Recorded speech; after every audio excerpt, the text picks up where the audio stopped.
नमस्कार, नेशनल खबर पे आपका स्वागत है। मैं हूँ श्वेता रंजन।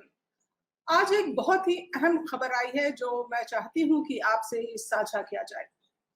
जी हाँ, दिल्ली सरकार जो है, आपके द्वारा चुनी गई जो सरकार है, वोटरों के द्वारा चुनी गई जो सरकार है, अब वो महज एक रबर स्टैम्प गवर्नमेंट बनकर रह गई है।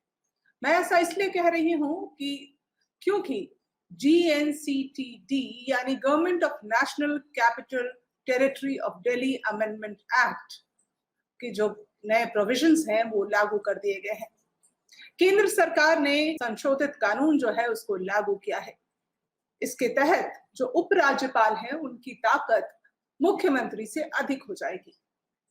यानी जब वो मुख्यमंत्री से अधिक ताकतवर हो जाते हैं तो मुख्यमंत्री को किसी भी कानून को पास करने के लिए या किसी भी काम के लिए आप देखिए उनको परमिशन लेनी होगी, अनुमति लेनी होगी कागजी तौर पर उपराज्यपाल से।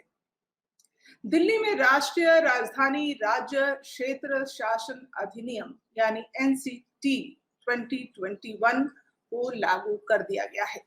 इस अधिनियम में शहर की चुनी हुई सरकार के ऊपर राज्यपाल को प्राथमिकता या आप कह लीजिए प्रधानता दी गई है। इस कानून को लेकर दिल्ली के मुख्यमंत्री अरविंद केजरीवाल पहले कह चुके हैं कि इस कानून में यह लिखा है कि अब से दिल्ली सरकार का मतलब होगा एलजी। फिर क्या होगा? जनता क्या सोचेगी? जनता ने जिनको चुना, जिनको वोट दिया, वो क्या सोचेगी? जिसको चुना अपने मुखिया के तौर पर, उसका क्या होगा? मुख्यमंत्री कहाँ जाएगा? आपके मन में तमाम तरह के जो सवाल हैं, फिर चुनाव ही क्यों कराए गए थे? इस तरह के सवाल जाहिर सी बात है आपके मन में आ रहे होंगे। लेकिन गृह मंत्रालय ने जो अधिसूचना जारी की है उसके हिसाब से 27 अप्रैल को ये लागू हो चुका है और नए कानून के मुताबिक दिल्ली सरकार का मतलब अब उपराज्यपाल ही होगा। और दिल्ली की सरकार को अब कोई भी कार्यकारी फैसला लेने से पहले राज्यपाल की अनुमति लेनी होगी, क्योंकि बगैर एलजी के मंजूरी के कोई कार्यकारी कदम जो है मुख्यमंत्री नहीं उठा सकेंगे। दिल्ली सरकार को उपराज्यपाल के पास विधायी प्रस्ताव कम से कम 15 दिन पहले और प्रशासनिक प्रस्ताव कम से कम 7 दिन पहले भेजने होंगे मंजूरी के लिए। तो दिल्ली सरकार अब आप कह लीजिए, जैसा मैंने शुरुआत में कहा कि एक रबर स्टैम्प गवर्नमेंट बनकर रह गई है, कुछ ऐसा ही लगता है। आपको बताना चाहूंगी कि संसद ने इस कानून को पिछले महीने पारित किया था। लोकसभा ने 22 मार्च को और राज्यसभा ने 24 मार्च को इसकी मंजूरी दी थी।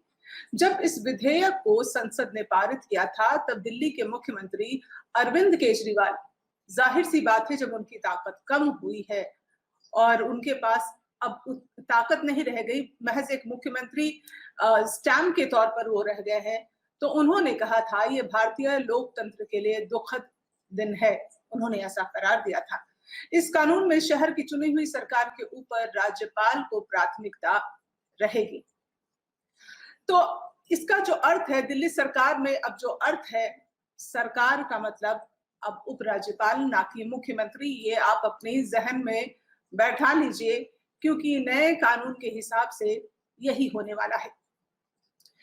अब आपको बताना चाहूंगी कि जब एक रबर स्टैम्प गवर्नमेंट है तो जो मौजूदा सरकार है, जाहिर सी बात है उसके मन में एक खटास होगी।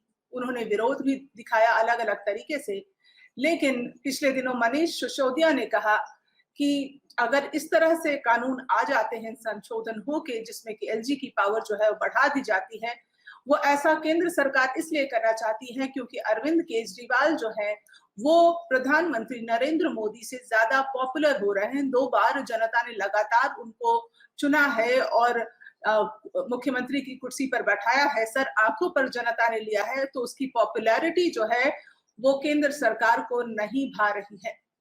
साथ ही मनीष सिसोदिया ने यह भी कहा कि जिस तरह आप पार्टी जो है वो अलग अलग राज्यों में पहुंची है, सूरत में, गोवा में, और एक एग्जाम्पल सेट किया है और choosing politics of work instead of empty politics. उन्होंने ये कहा कि जिस तरह से एक खाली पॉलिटिक्स, राजनीति, दिखावे की राजनीति नहीं बल्कि वो काम करके साबित कर रहे हैं कि वो एक राजनेता है, उससे केंद्र सरकार को ये फूटी आंख नहीं सुहा रही। इसको लेकर केंद्र सरकार ने ये संशोधन करके एलजी को मुख्यमंत्री से ज्यादा पावरफुल बना दिया है।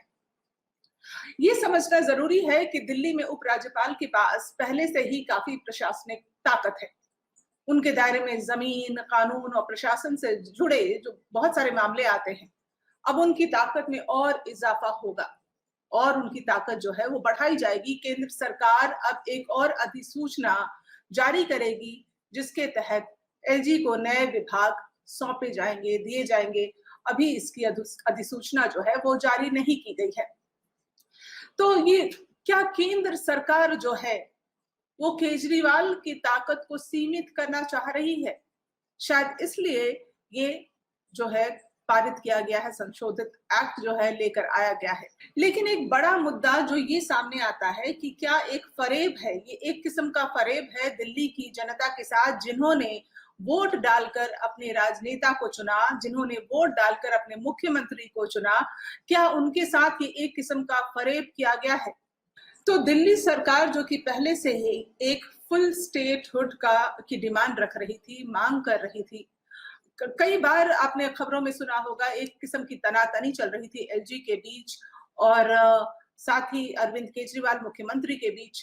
तो केंद्र सरकार जो है ये कह रही है कि ये जो तनातनी है, एक तरह से जो रिश्ते में खटास है उसको दूर करने के लिए, जो टकराव है उसको कम करने के लिए ये संशोधन किया गया है और उपराज्यपाल की जो शक्तियां हैं उसको बढ़ाई गई हैं। लेकिन इससे जाहिर सी बात है अरविंद केजरीवाल आहत होंगे, दिल्ली की जनता इसको फरेब मानेगी, क्योंकि तनातनी को सुलझाने का, उपराज्यपाल और दिल्ली सरकार के बीच जो तनातनी है उसको सुलझाने का ये कोई रास्ता नहीं है कि आप मुख्यमंत्री के पावर को कम कर दीजिए, कर्टेल कर दीजिए। अगर आप मेरी राय से सहमत हैं तो आप अपनी राय कमेंट बॉक्स में जरूर लिखें। फिलहाल आप मुझे दीजिए इजाजत। नमस्कार।